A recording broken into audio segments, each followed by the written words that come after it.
Dans cette série, nous construisons avec le constructeur de moto Koen de Deurwaarder un café racer de A à Z.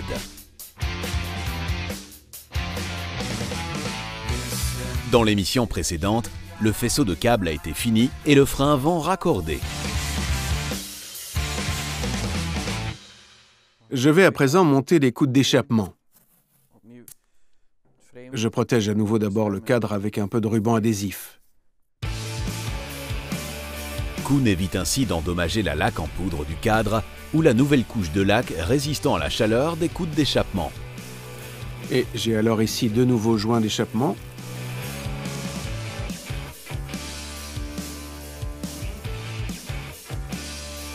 Ces joints viennent donc entre le bloc moteur et les brides d'échappement. Ils sont alors comprimés et garantissent ainsi un assemblage étanche au gaz. Il va de soi que vous remplacez ceux-ci quand vous avez retiré les coudes d'échappement. Pour pouvoir monter les coudes d'échappement, le soutien en dessous du bloc moteur doit être retiré. Les deux coudes d'échappement sont en effet reliés entre eux juste sous le bloc moteur.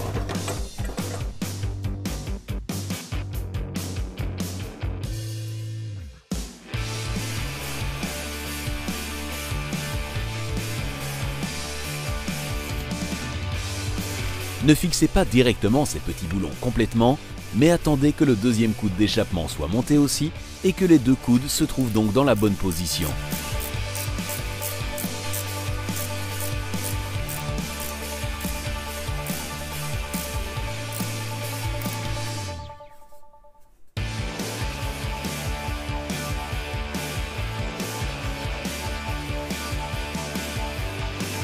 Maintenant que l'échappement se trouve également dessus, c'est un moment important. Maintenant que l'électronique est prête et que les coudes d'échappement et les carburateurs se trouvent dessus, je peux en fait tester si le bloc moteur tourne et s'il y a une étincelle au niveau des bougies. Je vais rajouter un peu d'huile, puis je vais faire un premier essai pour regarder si cela démarre à nouveau. Sur le bloc moteur, il est indiqué 2,4 litres. Je commence donc avec 2 litres. Puis je peux déjà voir via la petite fenêtre combien il y a environ dedans. Mais 2 litres suffisent déjà pour faire tourner un peu le bloc sans dommage. Dans le manuel d'entretien, vous pouvez également retrouver la quantité exacte et le bon type d'huile. Pour cette Suzuki GR650, il s'agit d'huile avec une viscosité de 10W40. La viscosité de l'huile de moteur est définie à basse et haute température. Le premier nombre avec la lettre W, moins le nombre est élevé, plus l'huile est liquide à basse température. Le deuxième nombre, après la lettre W, plus le nombre est élevé, plus l'huile reste épaisse à des températures de moteur élevées.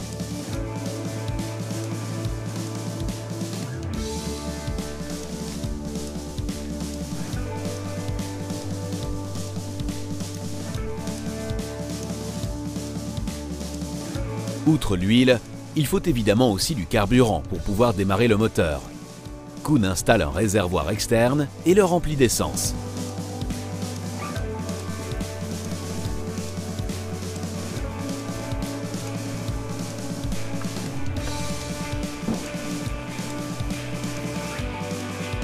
Et il est alors temps pour un moment excitant.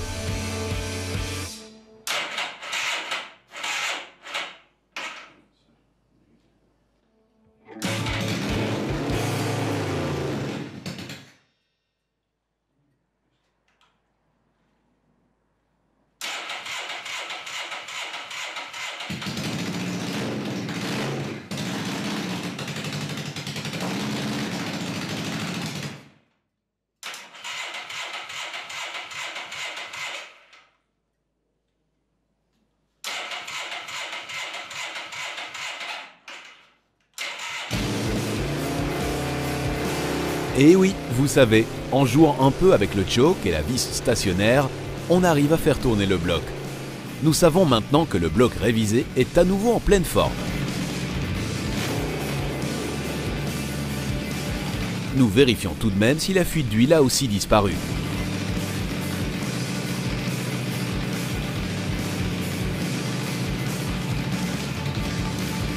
La fumée que vous voyez provient par ailleurs de la lague résistant à la chaleur sous les coudes d'échappement. Sous l'effet de la chaleur, la peinture est pour ainsi dire cuite.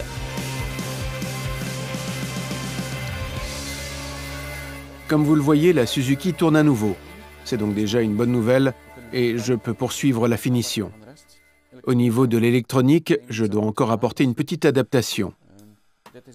C'est toujours le relais de clignotant original pour lampe à incandescence donc.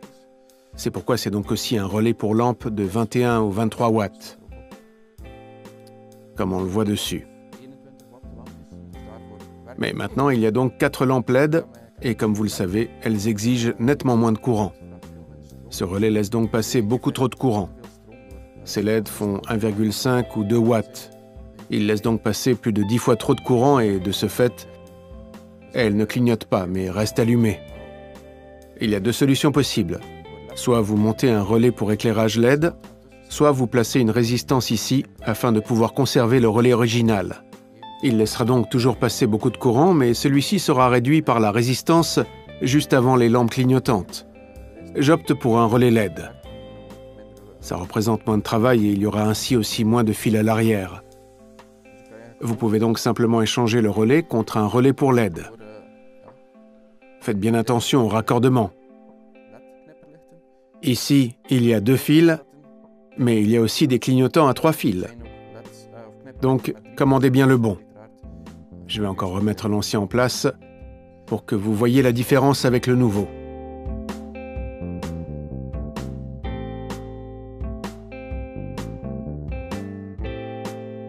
Comme vous le voyez, les clignotants restaient allumés. Je monte à présent le relais pour LED et j'essaie à nouveau. Et vous voyez maintenant, ça clignote bien.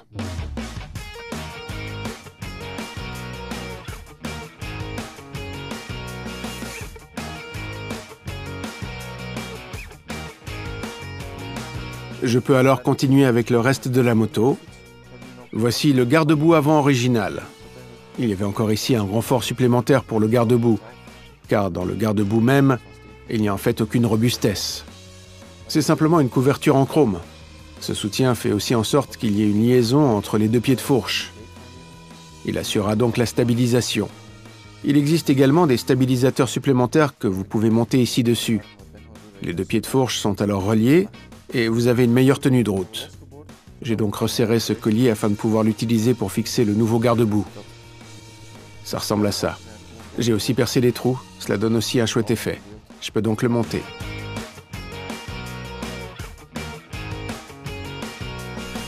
Allez-y bien sûr prudemment, afin de ne pas endommager la laque du garde-boue ou la laque en poudre des pieds de fourche. Kun a déjà nettoyé les trous de vis dans les pieds de fourche pendant la révision de la fourche avant.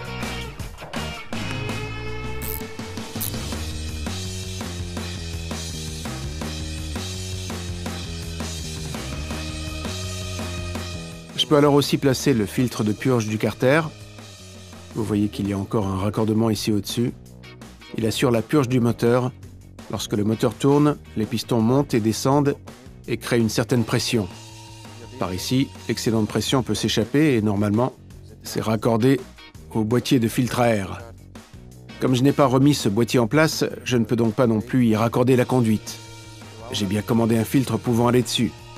Car bien sûr, l'air venant du moteur est gras et contient un peu d'huile. On ne peut donc pas laisser tout ouvert ainsi car de la vapeur et de l'huile sortiraient et tout se salirait. Avec ce filtre, vous pouvez retenir ce qu'il faut et donc nettoyer le filtre de temps en temps et le remettre en place.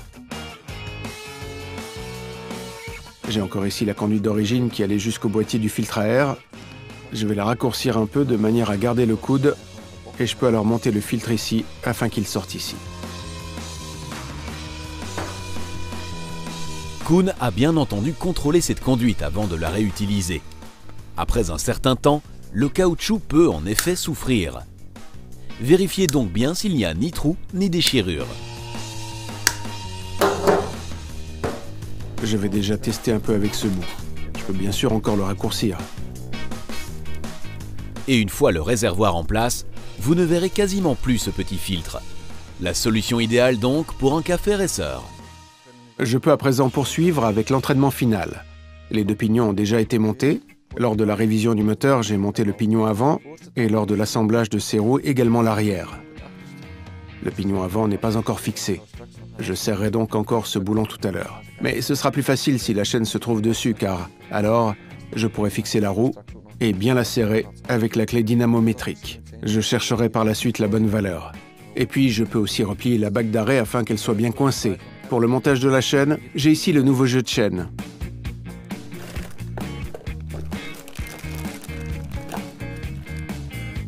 Avec la chaîne, il y a aussi toujours un maillon de fermeture. Le voilà donc. Faites bien attention, il s'agit d'une chaîne à joint torique. Ces petits tubes seront donc protégés tout à l'heure par un joint torique. Un joint torique viendra également des 2 côtés sur le dessus. Il ne faut donc pas l'oublier. Ici, vous avez ensuite la plaquette de fermeture qui devra venir dessus par la suite. Et vous devez l'ouvrir avec le bon matériel. D'abord, montez la chaîne même. Pour commander le bon jeu de chaîne, cherchez immédiatement le type dans le manuel ou sur le site web du fournisseur. Chaque moto a des tailles spécifiques de pignon et aussi une certaine longueur de chaîne.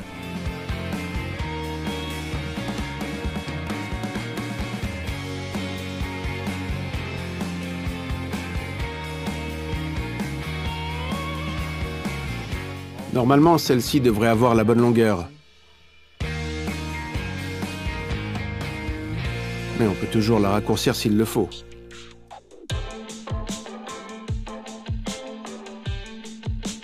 Elle ne sera certainement pas trop longue, car on dirait pour le moment qu'elle est trop courte. C'est parce que la roue est complètement vers l'arrière. Je déplace donc d'abord la roue.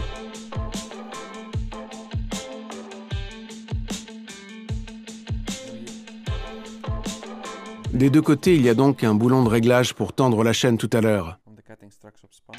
Je vais la desserrer tout à fait afin que la roue puisse aller complètement vers l'avant.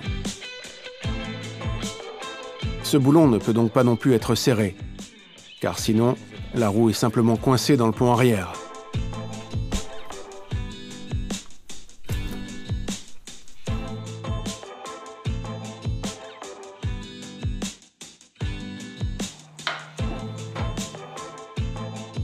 Vous voyez maintenant avec les tendeurs de chaîne complètement desserrés qu'il y a suffisamment de place. Je peux à présent monter le maillon de fermeture. Il est très important que ces joints toriques soient bien en place.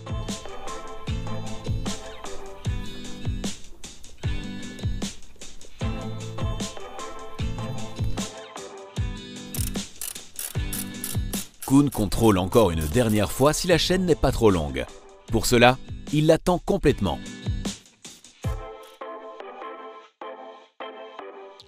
Je tourne les tendeurs de chaîne complètement vers l'arrière. Vous voyez maintenant que la chaîne est trop tendue.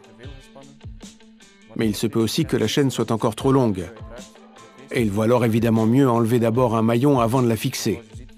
Comme vous le voyez, les tendeurs de chaîne ne sont pas encore à mi-chemin et la chaîne est déjà tendue. La chaîne a donc la bonne longueur. N'oubliez pas de monter d'abord les 2 joints toriques.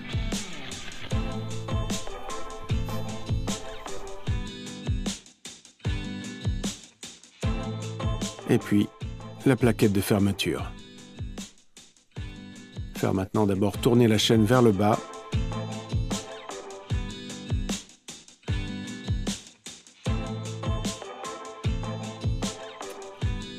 Voici donc le dérive-chaîne. Il se compose de 2 éléments. Vous devez monter ceci autour de la chaîne, ainsi. Vous voyez aussi ici 2 découpes allant parfaitement sur le maillon. Et puis, vous pouvez pousser la chaîne dessus avec ceci et tout s'emboîte. Vous retenez ainsi la chaîne et pouvez la monter avec le bon accessoire. Vous pouvez également l'utiliser pour démonter la chaîne. Pour la démonter, vous devez réaliser le montage ainsi. Vous rectifiez alors la tête à plat, car elle a été poinçonnée et ne peut donc plus passer à travers. Grâce à la rectification plane, Vous pouvez, avec cette pointe, pousser les rivets à travers de l'autre côté. Pour cela, il y a ici une découpe. Vous poussez alors avec cette tige le rivet dehors. L'autre sert à poinçonner la chaîne.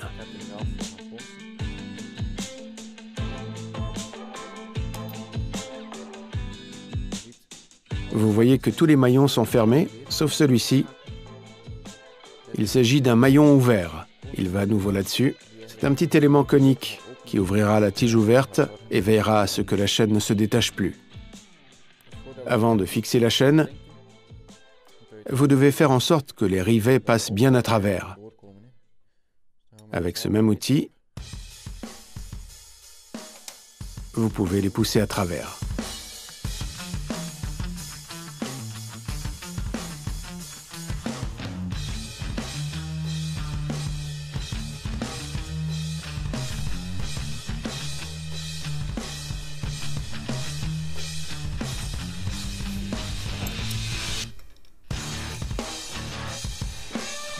Ne serrez pas directement complètement le dérive-chaîne. La plaquette de fermeture doit en effet être poussée en quelques étapes.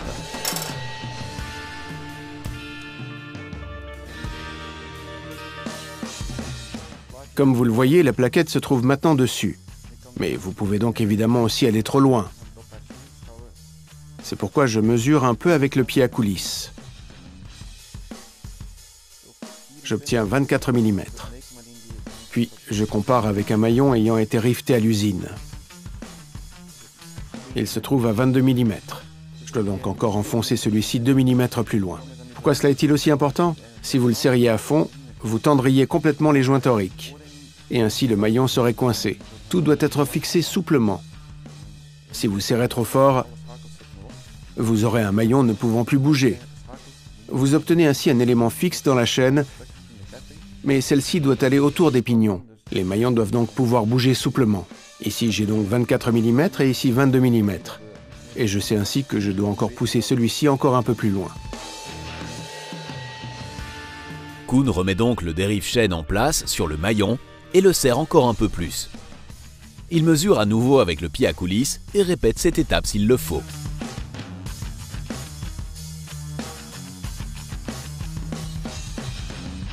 Voici donc la partie avec laquelle la chaîne même peut être poinçonnée. Elle va dans le rivet et rendra celui-ci conique. Le dessus est donc élargi et ne peut donc plus être poussé à travers la chaîne.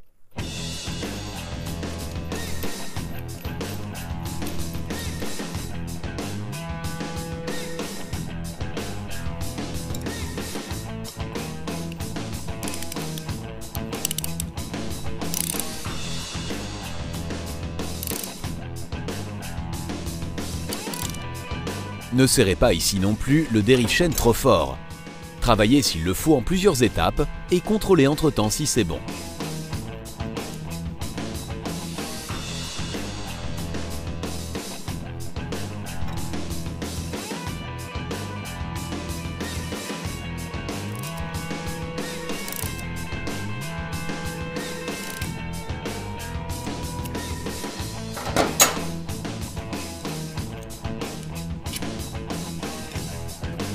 Vous voyez maintenant que cet élément a ouvert le maillon. Donc, en pressant ceci dedans, il a été un peu ouvert.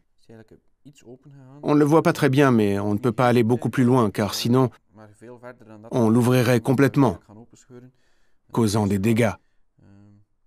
La chaîne est donc à présent rivetée et tient bien, et comme vous le voyez, le maillon est bien souple. La distance entre les maillons est aussi la même que pour le reste de la chaîne. La chaîne est donc montée tout à fait correctement. Elle doit bien sûr maintenant être tendue correctement. Mais ce sera pour le prochain numéro de DIY on Wheels. Koen y finira aussi l'embrayage et placera les 7 à l'arrière.